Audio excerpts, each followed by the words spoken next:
Hola, ¿qué tal? ¿Cómo les va? Estamos nuevamente en Abogados Online. Este es un nuevo video donde vamos a hablar del caso de Diego. Vamos a seguir avanzando en este tema, el chico que mató a los motochorros en Fisherton, dada la repercusión que ha tenido en mucha gente, incluso las manifestaciones que ha habido solicitando su liberación.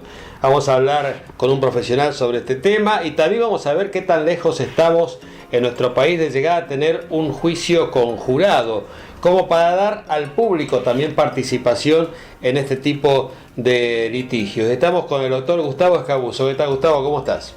¿Qué tal, Claudio? ¿Cómo andás? Buenas tardes. Veamos entonces, aprovechando este hecho desgraciado, cómo podemos repensar las leyes para que tanta gente que reivindica casos como el de Diego pueda tener voz, o al menos pensar en la idea de un juicio que sea más justo para todos.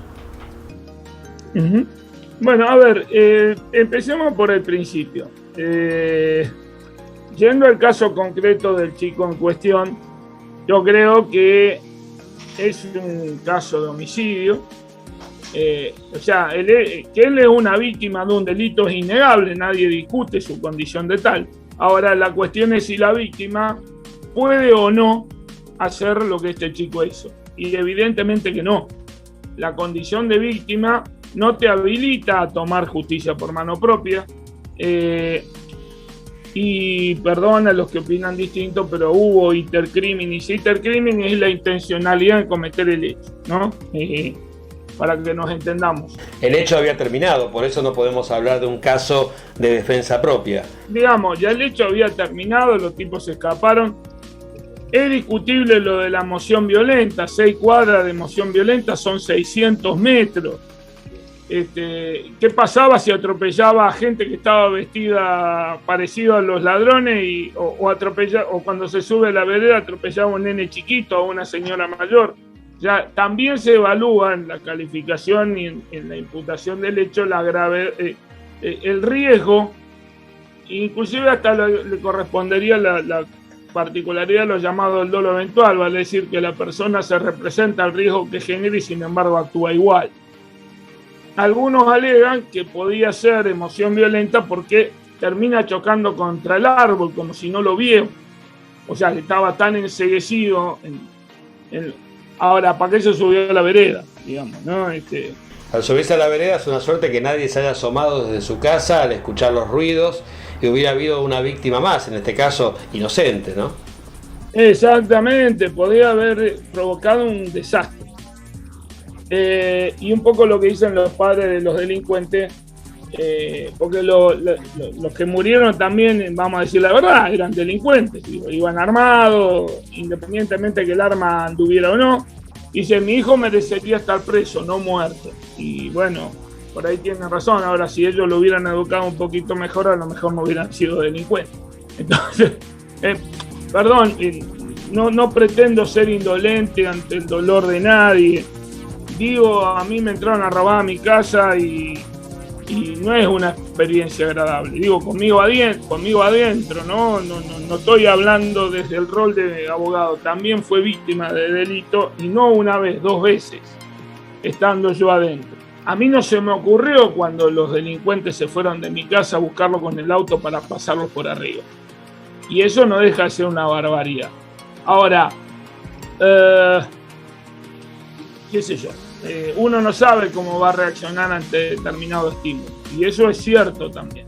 Y también es cierto que hay una omisión pavorosa del Estado. ¿Esto qué significa?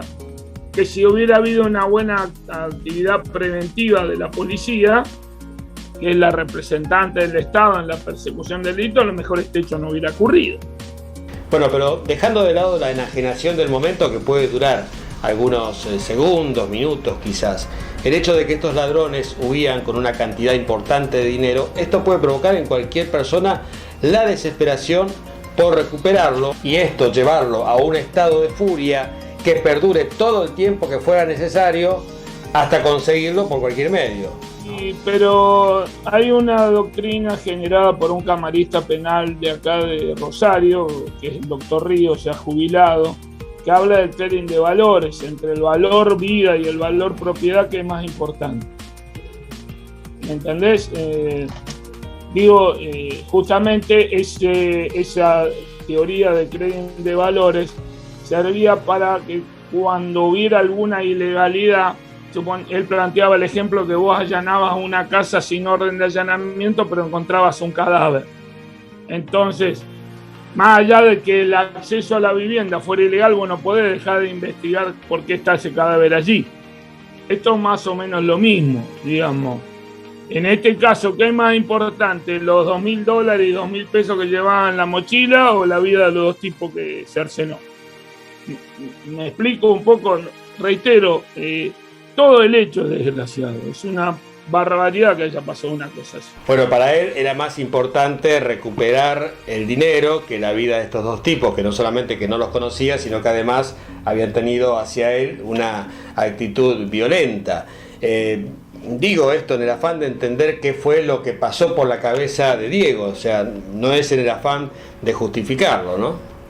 No, y perdón, y todavía faltan pericias. A lo mejor puede ser que, como estaba roto el vidrio del acompañante, según escuché en televisión, a lo mejor dispararon contra el vidrio. Cambia totalmente la perspectiva del hecho. Pero igualmente estamos hablando de una camioneta bastante importante contra una moto. O sea, para colmo tiene todas en contra, digamos, ¿no? Lo único que podría llegar... Pero son todas cosas que hay que acreditar, tanto de un lado como del otro, o sea, tanto del acusador como del acusado. La emoción violenta, si la invoca el abogado defensor, tendrá que demostrar que la mantuvo todo ese momento, todo ese tiempo. Entonces, sería la primera vez que una emoción violenta durase tanto. Estamos hablando de 600 metros, 6 cuadras. Y tengamos en cuenta que en Fisher, donde va colmo en mi barrio, hay veredas de 200 metros. Entonces, digo, no sé en este caso en particular si es así, estoy hablando en general.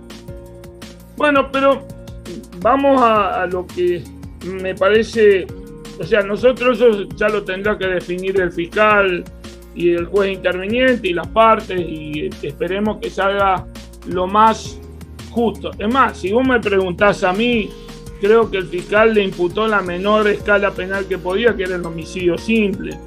No sé si no es homicidio calificado.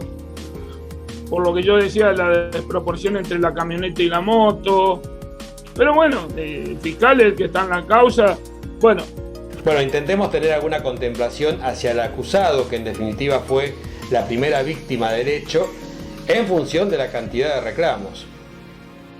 Un reclamo que se viene haciendo de hace mucho tiempo, sobre todo que empezó toda esta ola delictiva que hace bastantes años que hay en la Argentina, siempre alegan que necesitan un defensor público de la víctima. El fiscal está para investigar el hecho, no para representar a la víctima. Generalmente la víctima, sus familiares, si se trata de un homicidio, recurren a los servicios de un abogado particular que generalmente hay que pagarlo. O sea, que encima que perdiste o la propiedad o la vida o lo que fuere, o quedaste mal en el cuerpo, o sea, tenés una renguera, tenés que pagarle a un abogado para que te represente. Entonces, como el Estado comete la omisión de no prevenir el delito y encima yo me tengo que procurar la representación legal. Esa representación legal puede servir para constituirse en querellante, o sea, conjuntamente con el fiscal, llevar adelante la propia investigación, que es concomitante, vale decir, al lado del fiscal. En algunos proyectos de reforma del Código Procesal Penal de la Nación se planteó la posibilidad de reemplazar al fiscal. ¿Cuándo? Cuando el fiscal considera que no hay elementos para acusar, pero los familiares podrían hacer la acusación ellos, aunque no exista acusación fiscal. En esto la jurisprudencia de la Corte Nacional ha ido yendo y viniendo, en el sentido de que dice que si no hay acusación por parte del fiscal no se puede iniciar la causa penal. Eso depende también del criterio ideológico que tenga la Corte en el momento. Y ha habido casos en que por más que no ha habido acusación penal, estoy hablando de unos años atrás, igualmente se le ha permitido llegar a una sentencia condenatoria. Son muy poquitos, porque generalmente siempre hay acusación fiscal, porque el fiscal ante la duda debe acusar. Entonces, ¿Para qué serviría esta defensoría? Que no debería ser la misma defensoría que defiende a los imputados, porque bueno, podés tener en el mismo ente público el abogado que defiende al imputado y el abogado que defiende a la víctima. Sería contradictorio. Tendría que crearse dentro del ámbito de la Procuración General de la provincia, digo Santa Fe o de la Nación, una defensoría de víctimas.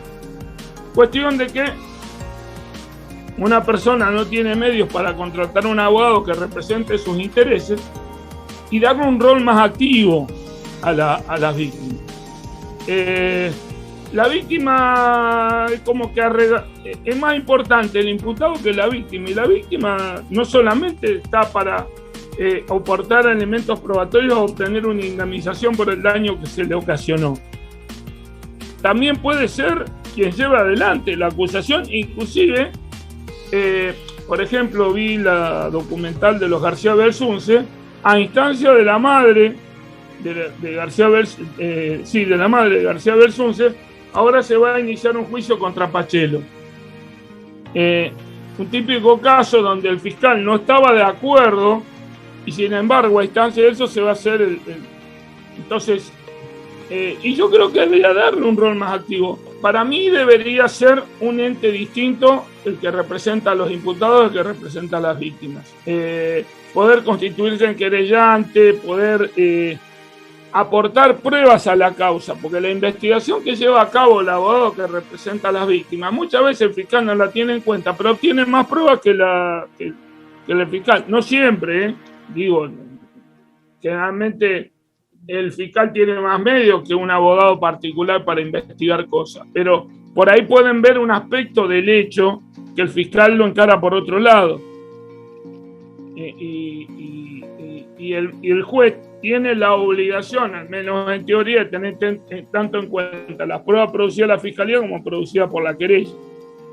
Y de hecho, si sobreseen falta de mérito o condenan, tienen que expresarse obligatoriamente por el código respecto a los planteos de la querella. Entonces, yo creo que debería dársele un rol más activo precisamente porque, como diría Churchill con respecto a la guerra, yo lo digo con respecto a la justicia. La justicia es algo demasiado importante. Churchill decía que la guerra era algo muy importante para dejarlo en manos de los generales. Bueno, yo digo lo mismo con respecto a la justicia. La justicia es algo muy importante solamente para dejarlo en manos de abogados, fiscales y jueces. La justicia es algo que a la gente le importa, aunque parezca que no. Es todo discutible, todo según el cristal donde lo mires. Pero vos decís, ¿cómo puede ser que un delincuente que lo agarraron infragante y que confiesa el hecho después no resulta condenado? Porque la confesión per se no constituye prueba suficiente para condenar a nadie. Tiene que estar refrendado por otras pruebas, precisamente para evitar que le metan 2 cachetazos y confiese cualquier cosa. Estoy siendo gráfico con esto. En el caso de Diego, quizás el hecho de no haber puesto resistencia, de haber colaborado con la justicia permanentemente, esto a lo mejor podría ser un atenuante o... Está previsto el caso que se le dé prisión domiciliaria a este muchacho. Lo cierto es que nunca se sustrajo al accionar judicial. No puede él interrumpir el accionar judicial, con lo cual creo yo, pero todavía tiene el estado de inocencia, por ende adelantarle la pena con el tema o sea, el problema como siempre es la prisión preventiva, y en la Argentina hay un abuso de la figura de la prisión preventiva, porque a tipos que durante años tienen la presunción de inocencia se los mantiene presos. Es como se le adelanta la condena, dice total, después se le descontamos la condena y no sabemos si va a ser condenado. Y a veces ha pasado de detenidos que han cumplido más tiempo en prisión preventiva que lo que luego finalmente resultaba ser la condena. ¿Crees que él quizás debería esperar la condena en libertad? No tiene antecedentes penales, no se escapó después del hecho, se entregó inmediatamente y se puso a disposición de la justicia. No sé qué, y los elementos del caso están a disposición de la justicia, por ende no veo, ya yo en ese sentido no creo tanto en la figura de la prisión preventiva. Yo considero que una persona tiene que ir presa cuando tiene una condena firme. y que no debería existir la prisión preventiva, porque precisamente es la prisión preventiva la que distorsiona el proceso penal. ¿Cómo crees que va a continuar este caso? Y yo, hasta ahora está imputado homicidio simple, y hay que ver el resultado de las pericias. Creo que el abogado defensor encaró por el lado del homicidio culposo el exceso en la legítima defensa. Son estrategias defensivas, y por lo que estuve hablando con los colegas que hacen más penal que yo, y es opinable, ¿viste? ¿Puede llegar a pagar con algunos años de cárcel? Sí, lo más probable. Está bien que puede ser que sean 8 años, y depende del tiempo que lleve en prisión preventiva, a lo mejor con 5 años sale en libertad condicional, y pasado... Es lo que generalmente... Por eso yo considero, un poco lo que te decía antes, que por ahí la imputación fue de homicidio simple, porque es la que más fácil, con unos años de cárcel o de prisión domiciliaria, podría, entre comillas, zafar. Pero estos son especulaciones. Lo cierto es que es una situación que no se la deseo a nadie. Pero volviendo al tema que a mí me parece que podemos sacar de positivo, hay que darle participación a la gente. Tiene que tener un acceso gratuito a una representación letrada como la tienen los imputados, porque si no se desbalancea la balanza, valga la expresión. Y también tiene que contemplarse el tema de los jurados. El tema de los jurados en la Argentina es una cosa complicadísima. No sé por qué siempre nos consideraron ineptos para ser jurados. Pese a que en eso la Constitución argentina es igual que la Constitución americana y está desde 1853. El primer proyecto de Código Procesal Penal de la Nación es de Victorino de la Plaza del año 1914. Victorino de la Plaza fue el presidente que reemplazó a Roque Sáenz Peña cuando fallece y termina su mandato del 14 al 16, después vino Irigoyen, y él presentó un proyecto de juicio por jurado. Sin embargo, como la mayoría de la población de la ciudad, de lo que es la ciudad autónoma de Buenos Aires, era extranjera, decía que no podía ser que los extranjeros juzgaran a los argentinos, y entonces establecieron el juicio por el juicio escrito y y encima obviamente sin jurado. Entonces siempre se planteó una objeción. Hoy por hoy en la provincia de Buenos Aires tenemos juicio por jurado y se han dado casos. Hubo un caso similar al del carnicero que mata a 2 ladrones en la puerta y el jurado lo consideró inocente. Con respecto a la idoneidad o la inoperancia para ser jurado en Argentina, ¿quién podría tener la facultad de decidir si alguien está o no está habilitado para ser jurado? Bueno, vamos a hablar primero cómo es el jurado, cómo debería ser. El sistema americano son 12 personas que generalmente se sortean del padrón electoral, no pueden ser abogados y tienen que permanecer en una suerte de burbuja. Ahora que estamos con el tema del COVID de la burbuja, no pueden escuchar televisión, no pueden ver los medios. Por eso, una de las garantías que tiene el imputado, si un hecho tiene mucha trascendencia en una ciudad, el abogado defensor puede buscar que se lo juzgue a otro y los jurados sean de otra ciudad. Es un juicio caro, y lleva tiempo. Y es más, a los jurados se le paga el salario diario de un juez, porque cumplen una función judiciaria, digamos. Porque aparte se le tiene que compensar los días, porque como te dije, no podía trabajar, se le tiene que justificar el día, y no puede recibir la información de la televisión. Así que no ven televisión, podrán ver Netflix, pero no los noticieros. ¿Cómo lo hacen? No tengo la menor idea, pero en Estados Unidos funciona desde 1700, de la época de la colonia. Una desventaja tiene el jurado. El jurado solamente define 2 cosas: culpabilidad, inocencia y la pena en algunos estados de Estados Unidos, pero sin dar fundamentación. Yo lo que le pondría, pero que no participa de las deliberaciones, sino que toma un resumen de lo que opone cada uno de los jurados, por qué llegan a absolución, y no es inocente, es no culpable. En castellano no tiene mucho sentido, es lo que los americanos dicen not guilty, es no culpable. Entonces, tendría que, justamente como nuestro sistema judiciario, la tradición es a través de resoluciones fundadas, tendría que hacer un relator, es una persona que tendría que resumir lo discutido por el jurado como una manera de que el abogado defensor pueda eventualmente apuntar si las apreciaciones de hecho no son de derecho, por eso no pueden ser abogados, si hay un error en la apreciación de lo hecho por parte del jurado y pese a eso lo condenan, y el fiscal, el defensor tendría que tener alguna manera de poder impugnarlo. Lo puede hacer. En Estados Unidos no existe ese relator, en España también hay cosas y no existe. Esto es una cosa que se me ocurre a mí.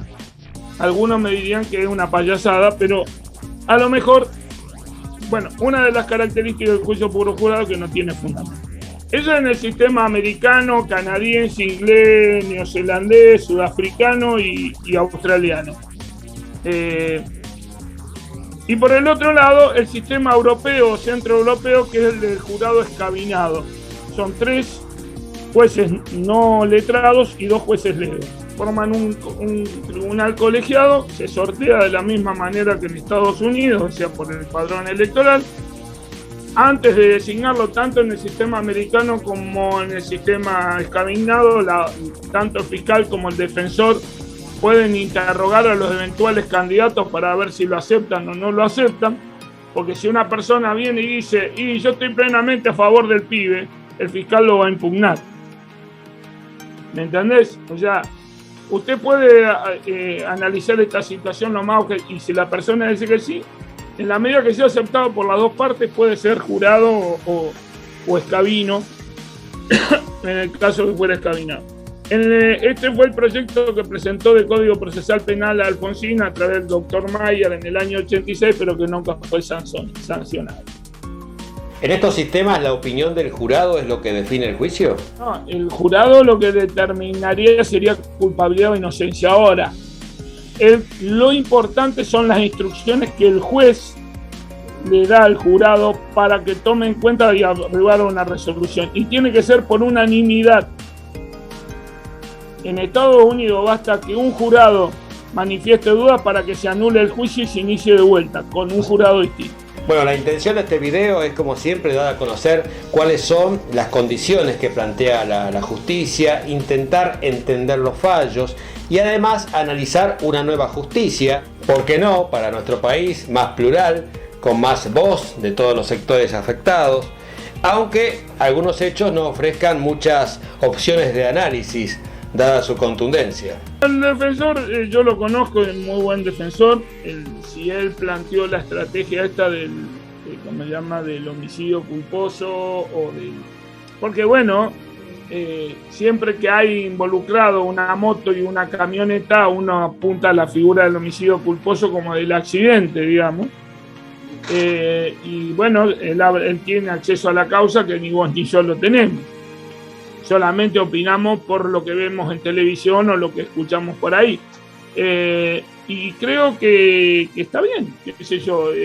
Lo que sí, vuelvo a insistir por ahí, y está bien que en el ámbito penal el derecho escrito es la mejor garantía, pero también uno tiene que abrir un poquito la mente y plantear que si la Defensoría en un caso tan ríspido como este dicen podía ser ¿cómo se llama?, arresto domiciliario, reitero, por las circunstancias anteriores, o sea, se puso a disposición de la justicia, no puede ser obstáculo, no puede entorpecer, no está previsto legalmente. Bueno, una laguna legal, pero que por ahí la laguna, o sea, lo que está prohibido en el ámbito del derecho penal es la laguna para inventar cosas, pero cuando es en beneficio del imputado, y no le veo cuál sería el sentido que este chico esté preso. Pero no porque, a ver, porque acá hay una omisión del Estado, por todas las circunstancias que dije antes.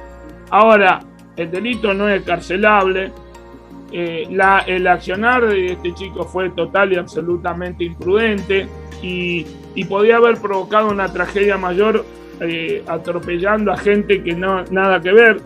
Tampoco está justificado que atropelle a lo que tuvieran que ver. No tenía que haber atropellado a nadie. que esperemos que estos hechos nunca más se produzcan, porque hay un buen accionar policial que prevenga la comisión de estos delitos y evitar que pasen estos hechos desgraciados. Bueno, muchas gracias, Gustavo. Hasta aquí llegamos con este video. Todos aquellos que quieran comunicarse con el doctor Gustavo Escabuso, aquí al costado mío aparecen sus datos para poder mandarle un WhatsApp. Y a todos los que nos siguen habitualmente aquí en nuestro canal de YouTube o en Facebook, pueden suscribirse, activar la campanita que les va a avisar de los próximos videos, pueden compartirlo, comentarlo. Todo eso nos ayuda para seguir creciendo. Gracias y hasta la próxima.